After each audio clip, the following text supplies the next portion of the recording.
మళ్ళీ రిలీజ్ చేయడం సినిమా చూస్తున్నాను అనమాట. అండ్ థియేటర్ మొత్తం చాలా నవ్వుతుంటే ఆనందాన్ని చూడగలగడం లైవ్ లో చాలా ఆనందంగా ఉంది. దీనికోసమే సినిమాలు చేస్తూ ఉంటాం కాబట్టి very very satisfying day for all of us. మీకు కనిపించారా? లేదు, ఎందుకంటే ఇది ఆస్కర్ వైల్డ్ గా, అంటే సినిమా రిలీజ్ ముందు చెప్దాం అనుకున్నాను కానీ ఆస్కర్ వైల్డ్ స్టోరీ అని చెప్పదలుచుకోలేదు కాబట్టి చెప్పలేదు. యాక్చువల్లీ ఆస్కర్ వైల్డ్ గారి షార్ట్ స్టోరీ మీద ఆధారపడిన సినిమా అండి. అందులో కూడా ఈ క్యారెక్టర్ ఉంటుంది. అండ్ ఇది ఎవరిని ఉద్దేశించింది అయితే కాదు. మీరు జాతకాలు నమ్ముతారా సార్? నేను నమ్మనండి. అంటే ఒక జాతకాన్ని ఉద్దేశించి ఒక మనుషుల్ని చంపడం అనేది అది ఎంతవరకు కరెక్ట్?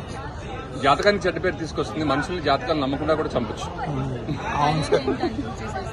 Thank you all. అంటే నిజంగా చాలా సాటిస్ఫైయింగ్ ఎక్స్పీరియన్స్ అండి. థియేటర్లో ఆడియన్స్ అందరూ ఆనందంగా నవ్వుతుంటే ఆ ఎక్స్పీరియన్స్ నేను షేర్ చేసుకున్నాను. ఇంకా ఈ వీకెండ్లో మా టీం అందరితో కలిసి వేరే చోట్ల సినిమా ఆడుతుంటే అక్కడ కూడా వెళ్ళి చూడాలని ఉంది. Thank you so much and please do enjoy this film and thanks a lot.